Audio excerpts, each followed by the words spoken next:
All right. Due to high demand, we're finally walking around the shed where we've so far built just 3 cars. Yeah, it's finally happened. We have a bunch of questions to get through. We have a bunch to talk about, and we have a bunch of things to show you.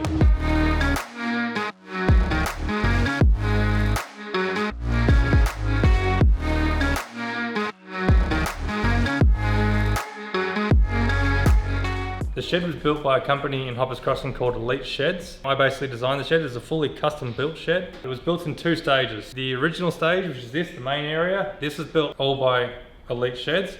They did it all for me. Back section though, which we'll go through later, that was built by me. I built that at a later stage. And essentially, that is just a lean-to that I created, but we'll talk more about that later. The size of the shed. The shed is 11 meters wide by 10 meters deep. Originally it was only 7 meters deep, but we extended it by putting on the extension at the back there. And at its highest point, it comes in at about 4.2 meters high. And the shed is situated in my backyard. So this is basically my at-home workshop. So the concrete itself, it's concrete. There's nothing more to say about that. The only thing I did do when I was building the shed was I knew I was going to put a hoist in. So I put some footings in for the hoist because I really didn't want a car falling on me. And we basically dug out a huge footing here that's probably 4 meters wide by about 1200 wide and I think 300 deep. So there's a huge footing under here to support this hoist. The coating that I used is a 2-part coating that I got through, it's a Vista, I believe the company that makes it. It's a 2-part stuff. It's a urethane, so it's not like the epoxy. The epoxy goes down really well and it's very hard wearing and very durable, but it's also very expensive. To coat this entire shed, which is 110 square meters, cost me about, I think, $500 as compared to maybe a couple of $1,000. 2 years on now, it's actually held up really well. Like, don't get me wrong, it's got its scars, stuff like this from wheels turning on it, but it's actually held up really well. It gets abused, but I would highly recommend it to anyone that wants to use it. So, lighting in the shed. What I elected to use was I have an array of LED lights. LED batten styles, I think they're like 80 watts each, I think they are. And then these 220 factory light type thing, or UFO style they call them. They're really good, really strong. Alright, take us through this side of the shed, Nathan. This is this side of the shed. Cool. Brooms and shit in the corner, hanging up, ladders, easy to get to because you're using them a lot and you're using them a lot. Yep. This is, it's kind of just like, it's just shelving, you know what I mean? Yeah, there's all nothing the oils up there, blankets and stuff, all up there we don't really need to get to. This is kind of a shelf for when what we're working on, the car that we're working on at the time. But our plan, it was kind of an idea that kind of hit us, didn't it? Yeah. We're turning this into a big ass bench. Yeah, so we're going to build another bench like that, but bigger and better. Yep. For this side. So we want to make basically a dirty bench so that it can be used for stripping down engines and gearboxes. It's all future stuff that we're saving for, but we'll get there. Beer fridge. Most important, yeah. Everyone keeps, you know how many people have asked about the beer fridge? Out of all the questions that we got, so many people asked, where's the beer fridge? There's the beer fridge. It's hidden, it's hidden. And also perfectly chilled beer fridge, by the way, might I say. Yeah, the dial is spot on. If you touch the dial, you're dead man. Yeah, because it took me about 3,000 attempts to get it right. Yeah, it's all just kind of junk on these. Yeah, that's basically just all storage. Because the other thing is, being that this is a backyard shed, unfortunately it also means that we can't just have car parts in here. It also has like everything else, including house renovation stuff and building stuff. Exactly. All the heavy lifting equipment, which gets used far more than we'd like to admit. Especially the transmission jack. If people have a hoist and they don't have a transmission jack, this is probably the best thing you could ever buy. So yeah, we keep all that there. Exhaust stands, which are actually my old man's. We have our offerings. If you haven't seen, what's the movie called? World's Fastest Indian, watch it. There's a lot of memories and painful memories in this. I feel like it's not more offerings of broken parts, it's just memories. Yeah. But anyway, this was a nightmare. Yeah. So this is the My GQ Patrols mechanical fuel pump, and we were converting it back to mechanical and not off an electric pump, and didn't know that there was a 5mm nylon spacer that goes between this and the block, and that happens. When you don't put the spacer in, you end up breaking that. You snap the end of it, and then you don't have a working pump anymore. We found that out the hard way. Yeah. What else we got? The infamous Fairlane timing case. The Fairlane timing case. And the crankshaft bolt. Oh, Is that the crankshaft bolt? That was the crankshaft bolt there. Yeah, That's the crankshaft bolt. That was a bad day. That was probably the worst day in the world. The filter out of Michael's HQ. Yep, clean is good. Clean is whistle. Don't need to look at that one. That's just there. That's so I can use it for spare parts. That one. I don't know what some of these are. Oh, the old valve springs out of the Fairlane. Rust out of the HQ. Yep. Tetanus right there. Oh look, my broken bit from BMW the other day. Oh, the BMW. If you haven't seen that, go back and watch it. Just how much wood could a woodchuck chuck? Could a woodchuck chuck wood? Broken chuck off the drill. If anyone has good inspiration for turning a camshaft into some art or something, let us know, because it's a beautiful piece that I want to turn into something. And then obviously this thing. Careful, you'll break through that. Mate, this thing will never break. It still holds water. This thing will never break. So this was the radiator bottle that came off my HQ, which I ran like that for about 15 years. It's holding on with hopes and dreams. But it was holding water, it never leaked. So yeah, this is our board. It's obviously going to get bigger. Yeah. Bunch of cardboard as well. It's good to have. Yep. Everything gets painted on it, or mainly I paint everything on it. Basically this side. It's a pretty boring side. The only good thing about this side is the lift. Yeah, the hoist. And the beer fridge. The hoist is a 4-ton rated lift made by a company called Launch. It's been absolutely awesome. I really can't fault it. It's probably a little bit heavier than what I need, but I'd rather be a little safe than sorry. Like I said, I really don't want a car falling down on top of me. This is our table tennis table. We take our table tennis very seriously. It's not ping pong, it's table tennis. Oh, come on! This is a good table. 2 fans. There are only 2 fans. Toolbox, toilet. We're trying to make it look better and better. On the inside, it looks good. Yeah. We went sticker crazy on the inside. Yeah, we went stickers crazy. Thanks to Brenton for giving us a bunch of stickers. Yeah. Because we can't afford that much performance parts. This is our bench. This is the bench. It's a lot dirtier than you've seen it. It's gotten used. Yep. Took probably 2 weeks for us to finally start using it after we built it, because it's beautiful. It's just a big ass bench. What more can I talk about? If you want to go and watch how this was built, go back to the episode and watch it. It's a waterfall, or whatever you call it. Waterfall end. I feel like we should be on the block. The block should take us in, eh, Scotty? Because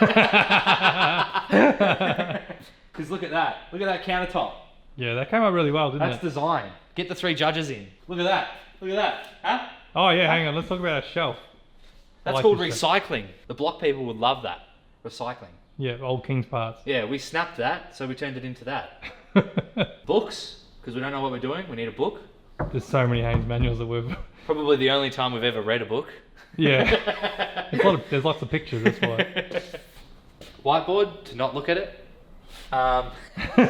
We've never actually gone to the whiteboard. No, we never. Well, I've used it a few times. I mean, you've drawn a pretty picture. I've drawn a picture on it. That's it. Hey, if someone asked what the future plans are for the XE. Oh, there you go. Except not Stancy Boy. Don't. Yeah, not like that. These are the parts we've actually used. Yeah. So we put the parts that we use on this door. The ones that we don't use, that we've flogged off someone else, we put in the toilet. So that's it for the main section, where all the main work happens. We're going to head back to the dirty section, as Michael likes to call it, and give you a bit of an explanation of what happens back there. So this is the dirty section, or back section. I call it all different kinds of things. This is the part that I actually built myself. So effectively all I did was build a lean-to to the actual original shed. The idea of this is to have a section that we can do all our cutting, grinding, painting, anything that's going to make dust and grime and crap that we don't want to cover the cars in out there and cover all the tools in. One of my pet hates is working in a shed that's full of dust. So being able to close this door off and work completely independent out to there has actually proven to be really useful. Nathan uses it all the time when he wants to come in here and just spray paint the shit out of everything. Sometimes you open the roll door, you walk in and it's just spray paint dust everywhere. I walk out high. Yeah. Like Cheech and Chong, you open the roller door. And there's Nathan with 2 spray kits. Alright, so what do we have in here? We'll start with probably the boring section first. To this side we have basically just storage. So this is just car part storage. All across here is stuff for the patrol, stuff for the HQ, stuff for random Holden stuff. Below that we just have fuel lines and hoses, batteries. For some reason I keep a lot of batteries. Scrap metal, I got a lot of scrap metal brackets. I don't know why, but I seem to keep them. I never use them, but I figure one day that I might use them. Even though we always just like to make them again from scratch. Yeah, we do. Little mini parts washer, table saw, enough milk crates to become a milkman. But milk crates, honestly, they're worth their weight in gold in a workshop, I reckon. One of two of our amazing little benches that we use everywhere. More on them later. And then to this side, we just have a bunch of filing cabinets for storage, but we'll cover them later, what's inside them. Over this way, oh, I forgot about this. So we have our steel section here where we keep all our steel stock and our cold saw, along with the bench that I built just recently to house the cold saw. And then down this end, this is just basically the grinding and welding area. So we have our welding table, our bench grinder, we have our long-term lease bandsaw that we're borrowing and just haven't given back. Obviously our welder, which is very precious to us and we love very dearly. And we're still trying to figure out. Yeah, that's it basically. That's the layout of the shed. That's the back section, yeah. Alright, so one of the biggest things I think when it comes to building and organising a shed is storage. And I think Nathan will agree on that because there's one thing that we both agree on. It's that an organised and neat shop is the best thing that you can possibly do. The last thing you want to be doing is trying to run around and search for crap that you can't find because it just makes the job longer, makes you more stressed, and you end up using the wrong tool. One of the sort of theories that I've always gone by when it comes to working a shed and setting up a shed, and me and Nathan have spoken about this a couple of times, is an idea that we got from Adam Savage, and it's called the idea of first order retrieval. The idea of that is that you should never have to move something to get to something else that you use on a regular basis. Stuff that you're using every day should be easily accessible and you should only use one action to get it. So either draw out and grab it, or it should be up on a shelf, easy to get to. None of this, to get to that tool, I've got to move this, move that, move that. Because then if that's the case, you're going to use the wrong tool. Because I know I do it. If it's too much work, I'm like, screw it. I'm just going to use a hammer for everything. Example, King's hammer. I hate that King's hammer. So we're going to quickly go through storage. And we try and make the most of what we can when it comes to storage. So these benches that we've built below this bench, they've been really awesome. They sort of hold everything that's not just automotive stuff. I also keep all my building supplies in here as well too.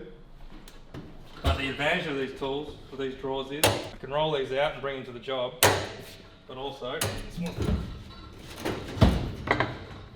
behind here I can actually store all my paint stuff that I use, once in a blue moon. So, it's out of the way, it's not going to get in the way of anything else. So a neat little storage hack that I grabbed from Adam Savage as well too, is this. I don't know what you call it, like a storage box type thing. Basically it's modelled off an airplane hostess type, they roll down with the meal cart type thing. And it houses all my stuff, like my electronics, all my terminals, switches, shrink wrap, nutserts, drill bits, just all kinds of things. But it's just a really useful way of storing everything, and it makes everything accessible. You can drag it to the job, so when I'm doing electronics work, I can carry this with me because I've got 4 containers worth of electronic stuff. So it's just easy to bring the whole thing with me. So we covered all this in the bench episode, but yeah, we have a sink in here which has running and hot water. The electric hot water service that runs underneath here, which gives us hot water all the time. It's not regulated, so it burns the shit out of your hands if you forget about it. But it's handy to wash down parts and stuff. You can pull the tap out. Nathan spends a lot of time here cleaning things while I do all the work. The mighty toolbox. This is obviously the heart of the shed, the heart to making a car a car. So to keep it all easy, everything is labelled. Some things aren't, just like in the socket straw, there's Allen keys. You won't let me do this now, will you? But yeah, tunes that we can't have because we're always filming. Gloves, masks, the safety stuff can kind of get too quickly, batteries and chargers up there. But yeah, everything's labelled for quick, easy get to, like Michael was saying before. You want to be able to get to it quickly, otherwise you're going to use the wrong tool. Spanners, all different types of spanners. These racks are the best thing ever. Yeah, they used to just float in there, and this is probably the neatest drawer that we have actually, to be honest. Yeah. And honestly, when we first talked about filming this video, I thought, oh, maybe we should clean up all the drawers and stuff. And I thought, you know what, you guys don't want to see that bullshit of just it all laid out perfectly. You want to see what a working toolbox looks like, and this is our working toolbox. Like our screwdriver drawer. Sometimes we lay it out nice and neat. It lasts about a week, and then it gets back to this. Yeah. But this works. Mm-hmm. You know what you're looking for. Like, it's not perfect, but it's neat enough for us. Exactly. Ratchet spanners are like your best friend. They're the best thing ever, I swear. Electric spanners are. All the battery gear, so the Milwaukee, obviously we're Milwaukee fans. Yeah. Electrical, there's like 10 drawers of electrical because Michael's just, electrical crazy. I'm really not. I just... There you go, another one. There's a lot. There's two drawers. And there's a spanner drawer that we never ever use. Another spanner drawer. I forget about this drawer, because sometimes these spanners are really good and come in handy. We never ever use them. But I just forget about this drawer. But that's this. That's the toolbox. Obviously we can wheel it around, and it's all just normal tools. Like we don't have anything flashy. No. Except our spigot bearing puller and our harmonic balancer puller, and yeah. Oh, where's all that? We're stocking up our collection of good tools. Where's all that live? Oh, you wanna know where that lives? Yeah, it's sure. in the specialty tool cabinet. Let's see that. This is a specialty tool cabinet. It's very dirty. It's because I go to it a lot. This is it. So we have our paints all in colour order and in what we use. So we have our wrinkle, which we never use. But we have our blacks, we have our cheap Australian export. Anyway, that stuff there. We got all our fittings and stuff up here, which we still need to organise. We're looking at buying those green tubs, and when we get a bit of a collection going, we want to build like a bit of a wall for fittings and hoses and stuff like that. Because we've got our spanners there and hoses, and because we've got quite a bit of fittings now, so we want to for fuel and stuff like that. Yeah, for fuel and that, and we want to build a wall. But down here is where all our kits are for the specialty stuff. Yeah. So if something needs a special tool, you come to the specialty tool cabinet. So this is all like, the filter removers, pipe benders, timing gun, and stuff like that. Our coilover adjusters. But down here is all our kits. So we've got our harmonic balancer puller. I'm pretty sure we've got our thread identification kit. All the big kits are down here. Basically special tools. I don't really need to tell you about every tool. Yeah, we're actually starting to get quite a collection now. We started off, with nothing. Yeah. And just in a couple of cars, we've already got quite a fair few. And a few custom made tools as well too. I can see one right there, Nathan. Oh! The pogo stick. If you have watched the Fairlane, you'll know what the pogo stick is used for. If you haven't, go back and watch it. We built this to get the BBM bolts out because they've got an Allen key and you can't get in there with the big socket on the end. So we built this, and it was really good, wasn't it? Yeah. And we painted it and put a sticker on it. But it's all basically stuff that you need. Like this tool right here is to get behind a distributor on a HQ or 308 or 253 because they're ridiculous to get to. So it's cut down. Oh, this is the tool of wizards. This is why we are so good at B&M shifter cables. This can get your throw, because it adjusts, you can get your throw right. Yeah. This is great. Yeah. This I made that up for getting out the tensioner. The tensioner on the Fairlane. On the Fairlane. So yeah, Michael made this to do the tensioner on the Fairlane because you need a special tool for it. But why do you need a special tool when you can make it? Yeah. What else we got in there? That's about it. That basically covers it. What's in the other cabinets? Oh, the other cabinets are just a bunch of storage. These are all just storage. This is just power tools. Yeah, power tools, heat gun. Pretty simple. Vacuum. I never even knew that vacuum was there. I forgot that it was there, to be honest. We don't really go to this one much. No, that's all home shit. Yeah. Not that interesting. And then this is all just, the cleaning shelf and just spare parts. So this is all parts from the HQ and stuff. But yeah, so that is that. Yeah, I also, in case everyone hasn't noticed, I have a roller door here as well too, which we never use. Do you want to open it up just to see if it actually still opens? It's seized shut. No, I'm kidding. So this just leads to the outside of the shed, obviously, so if you ever wonder what that was there for. It's actually really nice having it open, puts a nice breeze through the shed. Yeah, but it's good for when we have a car running, we can open up the shed and get airflow coming straight through. Yeah. But this was really for if Michael wanted to respray a car back here, he could get the car in. Yeah, the intention was back in the day. I don't think it's going to work now. Yeah, the intention was that I'd be able to roll a car in and have a car in here, maybe respray it, but the area was just too small and then ended up filling up with all this crap. So it didn't end up working out that way. So in these, it's just a bunch of storage that I have for like keep all my slings and stuff like that. Like this is before I had my engine balancer. Over on the braces cut. Whoa, god, that's horrid. But all our braces are in here.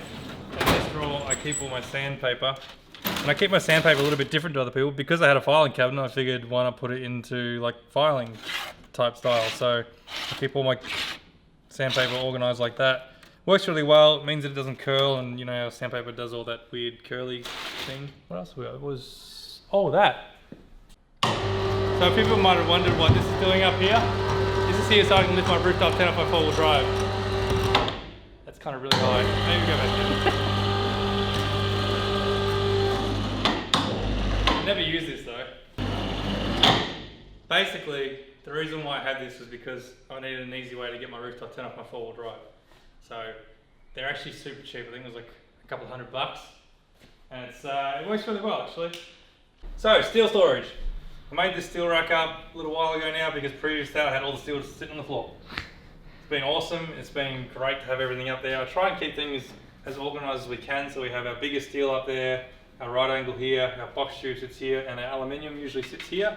But just recently I made up this bench here to house all the stuff that basically doesn't fit on this stuff.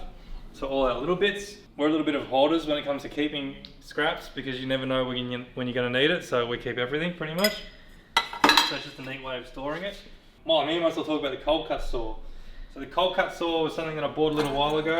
It's been freaking awesome. I love it. If you've never seen a cold cut saw before, basically it's a metal cutting disc, but it looks like it's got teeth on it. But what it does is it's not abrasive, so it cuts cleanly, not as many sparks. I freaking love it. It's great. So the reason why I put it on this bench is so that I can lay steel across it and basically cut it and not have to worry about steel like falling or bending or anything like that. So basically it's, what do you call it? Bench saw? Bench saw, I guess, like that? Yeah? Yeah, I don't know. It just makes it easier to cut on. Rather than having to worry about putting the floor or propping stuff up on the end.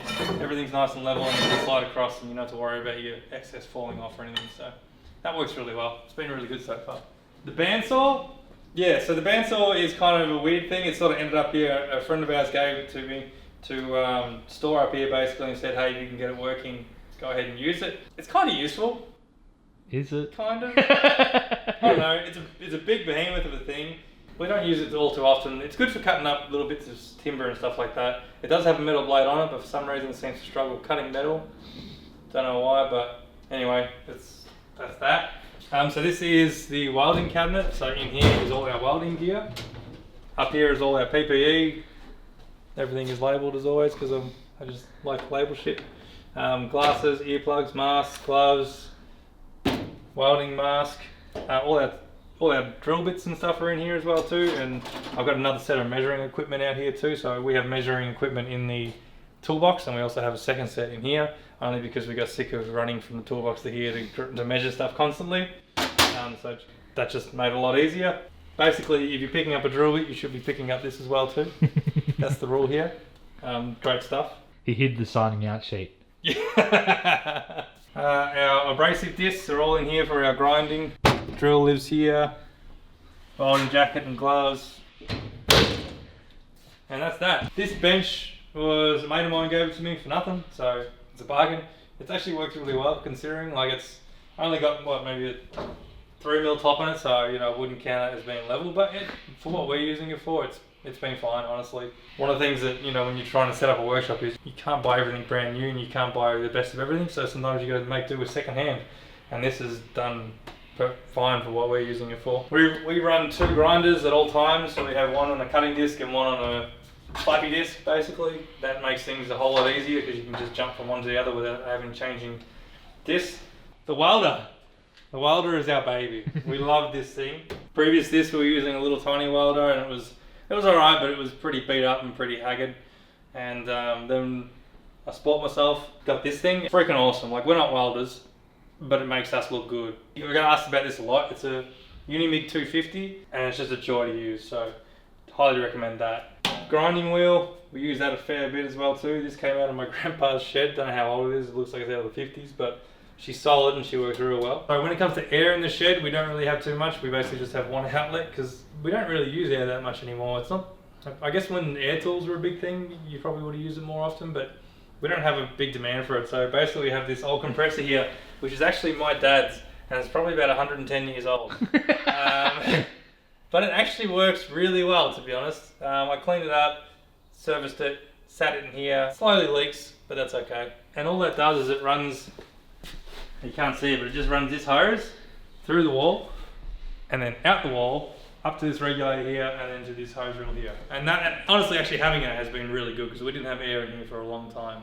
But having something that you can just quickly wind out and blow stuff down, it's been really, really good. Very, very handy. One thing that we built that we absolutely love are these little benches. We made these up one night using a top that you can get from Bunnings, so like cafe table top, stainless steel bench top type thing. And we just made up a frame, put them on casters, and when you're working on the hoist and you're underneath the car, these things come everywhere that we go because they're just so handy to put tools on, grab stuff off, sit it here and then wheel it around to wherever you need to be. Really, really awesome. It's been really helpful. Thing that I thought I would never ever have in my shed is a couch. I was talked into it, but it's here now.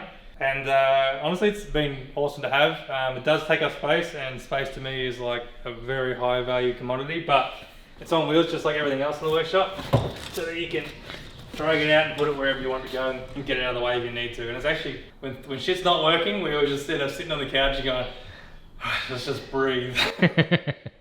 So we've been covering questions as we go, but a couple more questions that we have is, what brand of tools do we like? Tool that does the job, I guess. Yeah, I don't know. I might It depends what tools. I'm a Sidchrome man. Yeah, I like Sidchrome as hand tools, definitely. I think power tools wise, I lean towards Milwaukee. It's just what it's always what I've always used, and it's what has been very reliable. I've never had a Milwaukee tool break on me yet, touch wood. But for some reason, whenever I buy corded tools, I go Makita. I don't know why, I like Makita as well too. But Makita, I like Makita. Another question that we have is, what would be the ultimate tool that we'd like? I know what mine is. What would yours be? Well, if you know what yours is, say it. No, you go first. I don't know. Nah, mine would be, I would love to get a lathe and a mill. And I know that's huge, okay. I know that's creamy big, yeah. But I would love to get a lathe and a mill one day and set it up in the machining area out there. Yeah, no, I think mine would be a box folder. A box folder? Yeah, box folder. And probably a dimple die set. Oh, dimple die set would be nice. Maybe a pipe bender. Well, if we had a folder, my brackets would be so much better. So a question that we got asked is, what is our favourite tool? Now, obviously, you know, one of our favourite tools you could easily say the hoister or maybe the welder. But I'm going to go a little, you know, just general low key type thing. We haven't told each other what our favourite tool is, so I'm going to guess what Nate is. But what do you reckon mine is, Nate? I got no idea. You have so many. Really? I got a feeling you're the cold saw. You freaking love the saw. You know what? That would be up there. I do love the cold saw. But you know what my favourite tool is, I reckon? Bang for buck? Nutcert gun. Damn it! That's a good one. You always kind of forget how good the nutcert gun is. This nutcert gun is just, that changed my world when I found out about these. I first saw one of these on the Skid Factory and blew my mind. This has been so good to have. I want to get another one, the right angle kind, but yeah, that's really good. And the good thing is I'm really good at drilling holes in the wrong spot for nutserts, so that always leads to getting the welder out. Which brings me to my favourite tool. I knew you were going to pick the welder. I knew you were going to pick it. As Michael just brought up the welder, that's obviously my favourite tool. God damn, I love the welder. If there's something I love most, my favourite sport would be welding. If welding was a sport, I'd be a welder. Yeah, you get the idea. I friggin' love this thing. If we have to make a bracket, we're getting the welder out. If anything has to be done, welding. There was a day where Michael was doing editing all day, and I just wanted to weld something, so I made a set of rock sliders for my four-wheel drive because I just wanted to weld. Nathan does love the welder. The welder is the best thing ever, and it's such a good welder, and I just love putting two pieces of steel together. Maybe it's in my DNA, I don't know, but it's good. That's my favourite. So, costs. What did it all cost to make this shed, to build it? So, going off the top of my head, I don't remember the facts and figures. I don't have them written down here because I don't want to know. It's kind of hurt to think about it. But I believe it was to erect the original shed, it was around $35,000. That's the original shed, not including the back section. The back section cost me an extra $10,000, I believe, and I built that back section myself. $35,000 got me a long way. That was including all the concreting, so they had to come in, clear the old shed out, clear the land, lay new concrete. Then it was, I believe it was the materials, or the kit alone for the main shed was $14,000. It was about $5,000 for someone to come in and actually build it, and it was worth every penny because I look at this after trying to build the back section. Trying to build this section would have just been too hard to do for someone that doesn't know what they're doing.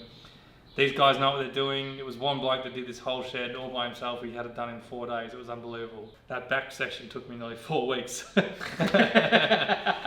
Just because, yeah, if you know what you're doing, you know the tricks of the trade, it's easy, but if you don't, it's a headache. So that's advice I'd give to anyone. If you can, and the shed's big enough to warrant it, get someone to build it for you. It's just a lot easier. That was the basic shed. Electrical, I was really lucky. I had a friend of mine help me out. It still cost me a fortune to actually get all the wiring done in this place. So I went overboard. I put power points pretty much everywhere around the place. I have 15 amp circuits for the welder, both in the back shed and the front shed. So cost, yeah. Just a shed. So costs all up, I think the total cost is about $45,000, including the back and the rear. With that was just without electrical though. Electrical on top of that was maybe another $5,000 on top of that by the time it's said and done. The costs on top of that, as far as fitting it out with tools and the benches and storage and It goes hoist, on forever. yeah, that's tens of thousands of dollars, and that just takes time. You couldn't put a price on that. No, been in the shed now for 2 years. The shed's only 2 years old, and you know already I've accumulated a lot, but there's still a lot more that I'd like to make to gather, and obviously there's a cost that comes with that. But if it's what you enjoy doing and this is a hobby, then what does it really matter? You know, Exactly. that's what it's all about. So, the question I got asked was the process hard actually organising the shed? No, because I went through a shed builder. Basically, I just went to them with the design that I wanted. And I said, this is what I want it to look like. This is how big I need to be, and they just took care of it all for me. They took care of cancelled plans, permits, working drawings. They sourced the builder. I sourced my own concreter, only because I knew a guy locally. But they take care of the whole lot for you. If you were to try and do it yourself, and I was going to try to do it myself, being that previously I was a draftsman, so I could have drawn it all up and designed it myself, it is a headache because you've got to worry about then cancel, you've got to worry about engineering, then you've got to source builders and parts and stuff like that. These shed builders, they know what they're doing, they've got their guys, they know the cancels, they know how to get it through. The permits for this, it was through in like a couple of days. It was really, really quick. Just made things a whole lot easier. Building the back section, doing it myself, wasn't too bad. It just took a lot of planning and had to think about ordering all the right parts and make sure they had all the right quantities and stuff like that. But it wasn't difficult. But I wouldn't want to build this. I wouldn't want to build this from scratch, no way. Right, what do we like and dislike about the shed, or what will we do different the second time around? Not much I dislike. I think the only thing I dislike is that the hoist needs to go another this much higher. This much.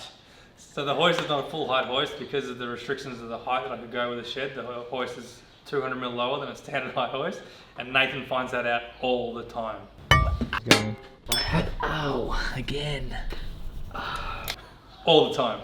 So if I could do things differently, I would have that section there for the hoist bay just that little bit taller, and that would then allow us to get a full size hoist in, but there's nothing I can do about it because of council guidelines, so it is what it is. I don't know if there's really much that I dislike about it. I think it's pretty good considering what I'm working with, what I got. You know, at the end of the day, we're in a residential area. It's a big shed for the size of the block I'm on. It actually works really well. I don't know what I would change. So a question that we got asked actually, and a great question I think, is how many projects can we actually do in here comfortably at one time? We've tested that and theory. we've tested that theory to its limits, I reckon. And correct, and tell me if you agree. I reckon one major project and one minor project, absolutely perfect. The shed works amazing for it. No issues whatsoever. And that was sort of what my intention was when building this. I could have 2 projects on the go, one major, one minor. You can do 2 major projects. We have, when you think about like when we did my HQ and your HQ at the same time. Yeah, we had both HQs going at the same time. Yeah. It was a handful because when one car needed the hoist, we had to switch them over. Yeah. And it was a bit of mucking around. And honestly, if we had bench like this bench at the time, and we would have another bench on that side, you know, it splits the 2 cars apart. Yeah. 2 working benches with the cars, and it would probably, you could probably get away with doing 2 big projects. Yeah. But the fact that there's only one hoist, it makes it difficult. Yeah, so that's the biggest thing with the 2 major projects. If they both need the hoist, it becomes difficult. But we have done it. It does work. Well, we did the Fairlane on jack stands. Yeah, exactly. So when we had the HQ on, the LSQ up on the hoist, we had to use the jack stands on the Fairlane. But it Yeah. does work, just not quite as comfortably as you would like. Yeah. But realistically, we don't want to be doing 2 major projects at one time anyway. So another thing that we need to talk about is Loki. This is Loki. So Loki is a Lab Retriever. He is, I think, nearly 4 years old. He wants nothing to do with us in the shed. He always wants to get out of here as quickly as possible because he's scared of everything. But yeah, he's Loki. So you would have seen him in many episodes, and people often ask about him. But that's pretty much all there is to know about him. He's a good dog. He's a good pup. Someone asked, you know, where did we used to work before we had this shed? And you know, it's like everyone else. We started in a driveway. We started in our dad's shed. I was very fortunate that had a reasonable sized shed, but looking back at it now compared to this, it's very tiny. So I consider myself very lucky now. But yeah, driveways, other mates' sheds, sides of the road, all the usual stuff.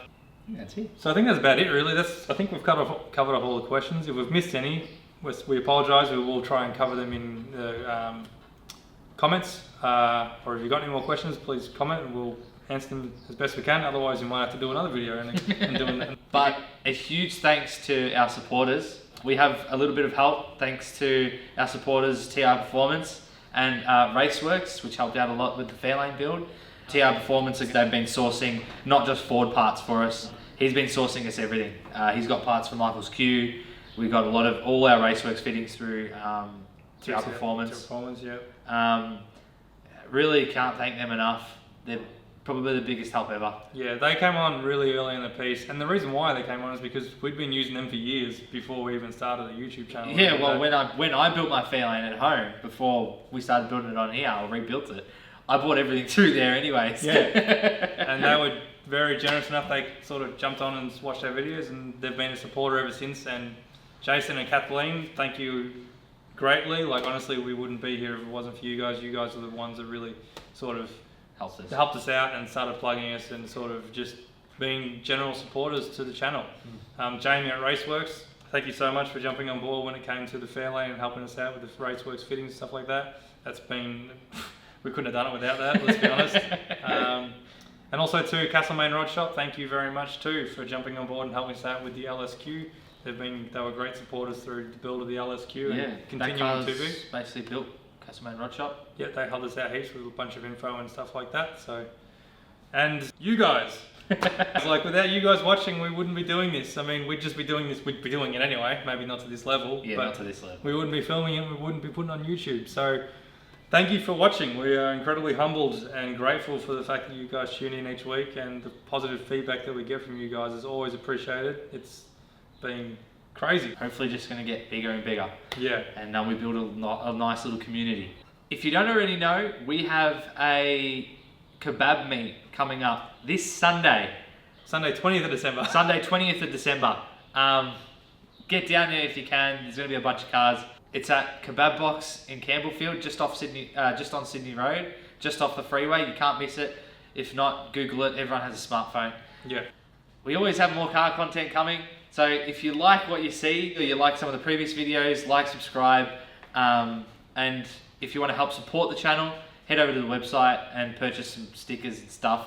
Because then we can buy more tools. The income that we make out of selling our merchandise goes back into the channel to create bigger and better things, and it goes a long way to help us, and it's very appreciated. So I don't know what the next episode is going to be yet because we haven't filmed it. So no, we'll see then. And it's almost Christmas. We'll see. Anyway, so much work to do.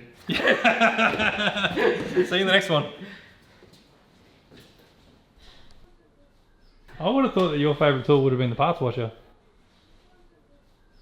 Yeah, but it's only a little one. It was a big one. Yeah. To be honest with you, yeah, the welder, and actually I do use the parts washer a lot. I